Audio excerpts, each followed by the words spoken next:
Jadi, ceritanya begini. Gue sering pakai Tinder buat nge-swipe iseng-iseng. Malam itu, gue match dengan cewek namanya Sinta. Fotonya cantik banget, bener-bener idaman deh.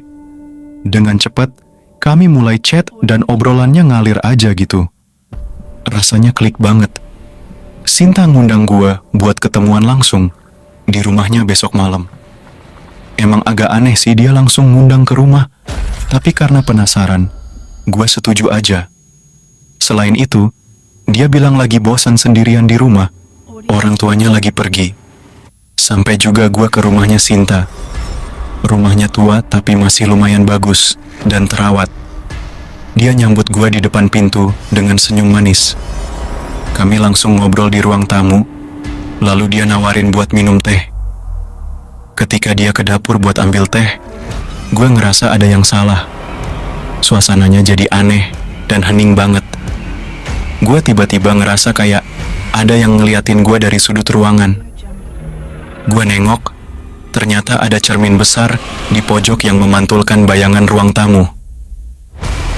Gue lihat ke cermin itu, dan tiba-tiba ngeliat bayangan hitam yang kayaknya nggak normal. Mulanya, gue mikir, cuman halusinasi. Tapi, bayangan itu makin jelas, dan gue lihat ada sosok hitam tanpa wajah yang berdiri diam, kayak ngeliatin gue. Gue langsung merinding.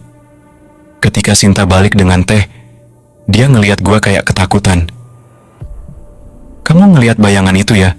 tanyanya tiba-tiba, sambil tersenyum penuh misteri. Gue yang tadinya setegang itu langsung menggeleng, coba ngehilangin rasa takut.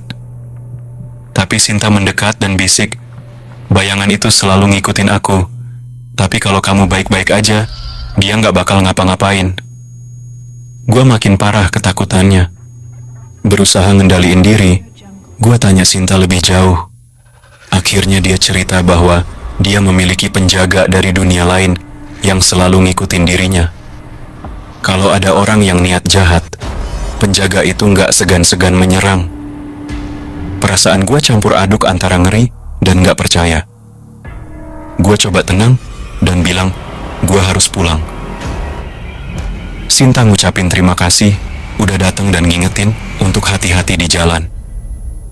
Gue buru-buru keluar rumah, dan pas jalan ke mobil, dari sudut mata gue kayak ngeliat penjaga itu ngikutin dari jendela. Gue ngendarai mobil dengan cepat dan doa di dalam hati supaya nggak ada yang ngikutin gue pulang.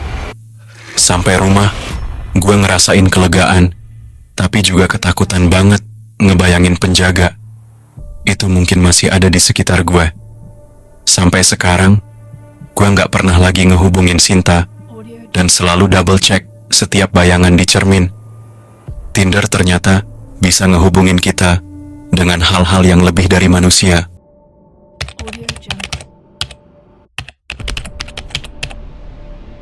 Nama gue Rian, dan ini cerita tentang match Tinder gue yang berakhir dengan ketakutan luar biasa. Gue dapat match dengan cewek cantik banget, namanya Maya.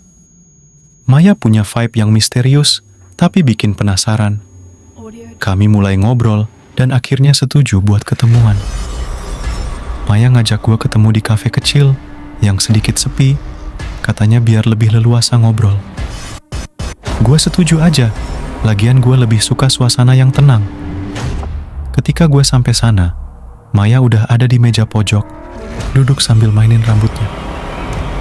Kami ngobrol seru, ketawa ketiwi, dan dia tampak sempurna.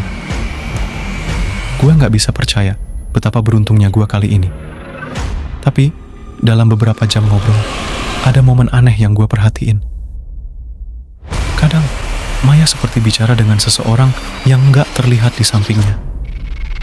Saat gue tanya, dia cuma senyum dan bilang, cuma kebiasaan lama. Waktu makin larut dan dia ngajakin gue buat jalan-jalan di taman sebelah kafe. Suasana taman sepi, cuma lampu jalan yang remang-remang jadi penerangan. Kami duduk di bangku taman, dan tiba-tiba Maya bilang bahwa dia punya sesuatu untuk diceritakan. Dia mulai cerita bahwa dirinya punya saudara kembar yang meninggal misterius 2 tahun yang lalu. Katanya, kembarannya selalu merasa ada sesuatu yang ngikutin dirinya sampai akhir hayatnya. Gue agak merinding, tapi coba tenang dan dengerin. Maya bilang bahwa sejak kematian kembarannya, dia sering merasa ditemani. Banyak hal aneh yang terjadi. Misalnya, ketika dia memotret dirinya sendiri, sering muncul bayangan sosok lain di belakangnya. Saat itu gue ngerasa ada sesuatu yang enggak beres, tapi gue coba bertahan dan kasih support ke Maya. Kami berjalan lagi, dan ketika masuk bagian lebih gelap dari taman, Maya mendadak berhenti dan berbisik, "Dia ada di sini." Gua nengok ke sekeliling, nggak ada siapa-siapa. Tapi Maya makin ketakutan dan berbisik, "Kita harus pergi sekarang." Gua menuntun Maya keluar dari taman dengan buru-buru. Ketika sampai di depan kafe lagi, dia bilang harus pulang, dan gua setuju buat anterin dia.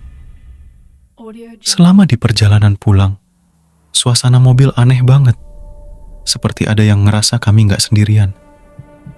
Akhirnya sampai di rumah Maya, dan dia ngundang gue masuk sebentar. Sebenarnya gue udah takut, tapi gue nggak mau kelihatan pengecut. Rumah Maya anehnya lebih tua dan kusam dari yang gue bayangkan.